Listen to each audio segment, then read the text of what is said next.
Alright people, let's get my first Nintendo 3DS themed video underway. This isn't going to be an extensive video, there isn't going to be any live footage shown in this video, just some images and everything. So, let's get this started. As you know, we recently had a Nintendo Direct that kind of broke the internet because of how many announcements it made. On the Wii U, there were tons of announcements like the Splatoon update and The Legend of Zelda Twilight Princess HD for the Nintendo Wii U. But I made a recap for the 3DS portion of it. So let's talk about everything that the Nintendo 3DS is getting thanks to the Nintendo Direct. The first two things, I kind of have these games in alphabetical order, are Dragon Quest VII and Dragon Quest VIII. These have been in development and been released on the 3DS for quite a while in Japan, and a lot of people were starting to think they would never get localized. So this is huge news, especially with how many Dragon Quest games are on the Nintendo DS that are backwards compatible with the 3DS.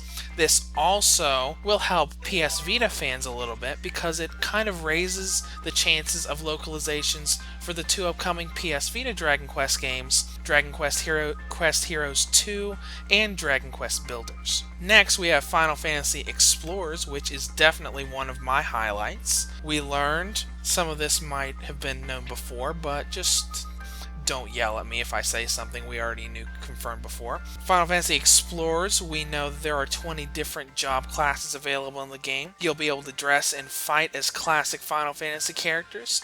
During the Direct, I noticed characters like Cloud from Final Fantasy VII, Lightning from Final Fantasy XIII, and even Gunner Yuna from Final Fantasy X-2. We learned that you can recruit players as well as monsters for battle, and that the United States version not only will have a collector's edition, but it will include all of the Japanese DLC in the base package. Now, the collector's edition I mentioned is a Square Enix store exclusive, and it includes an art book, a 20-track soundtrack CD, a hard case for the 3DS themed around Final Fantasy Explorers, and some extra DLC missions for some very iconic equipment from the series.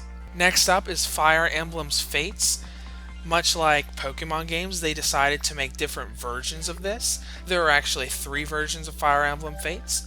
The first 2 versions are Birthright and Conquest, each showing the same story from a different perspective, and the third one, which is going to come out later, is going to kind of conclude the story. Hyrule Warriors Legends was touched upon. They showed off much of the new characters that we already knew about, like Tetra, King of Hyrule, Skull Kid, but they introduced a new original character named Linkle. Linkle basically looks like a female version of Link. That's basically all I can say. It's Link as a girl with an acrobatic fighting style. And we also learned that a 3DS theme is going to be included with this game shortly after launch. That's in March 2016. Next, we have The Legend of Zelda Triforce Heroes. This was a decent game. I rated it, I believe, a 6 out of 10. It kind of felt rushed to me. But it's getting a free update with a Den of Trials. This Den of Trials dungeon is going to be a little more extensive than the game has to offer. Most of the dungeons in the game only have 3 or 4 stages each. The Den of Trials has a checkpoint system and has 30 stages. There are also 2 new costumes. The Fierce Deity costume shoots projectiles, and the other costume, which I don't remember the name of, allows you to see what's in chests before you go in them.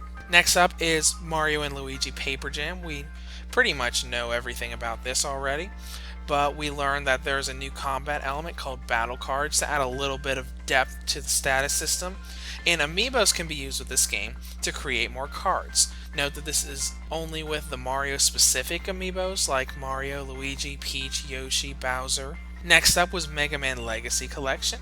We found out a few things about this.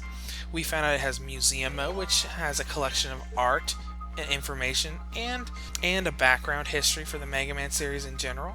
Then we know that the game comes with 11 challenges that are only in the 3DS version of the game, and these can be unlocked with the Mega Man amiibo or the upcoming Gold Mega Man amiibo that's going to come with the collector's edition of this collection. Next up, we had Nintendo Badge Arcade. This is a free-to-start crane game that lets you unlock badges you can use to customize the 3DS home menu. This is actually already released. Now, one of the huge announcements is that Pokemon Red version, Blue version, and Yellow version are coming to Virtual Console, and you are going to have wireless features to be able to battle and trade. This is the original Pokemon games, the red cartridge, the blue cartridge, and the yellow cartridge. This is a huge deal, and I wish it was February 2017 or 27th already, because I want to play this now. Then we have Pokemon Picross and Pokemon Super Mystery Dungeon. Picross is basically a Picross puzzle game with Pokemon elements thrown into the mix. Pokemon Super Mystery Dungeon confirmed that all 720 Pokemon are going to appear in the game, and you can recruit all of them. That is huge. Alright, in the last few, we have SteamWorld Heist was announced as a little side-scrolling sci-fi indie game. Yokai Watch was just basically shown to confirm that it's released. And the last thing, the big announcement they showed, Super Smash Bros.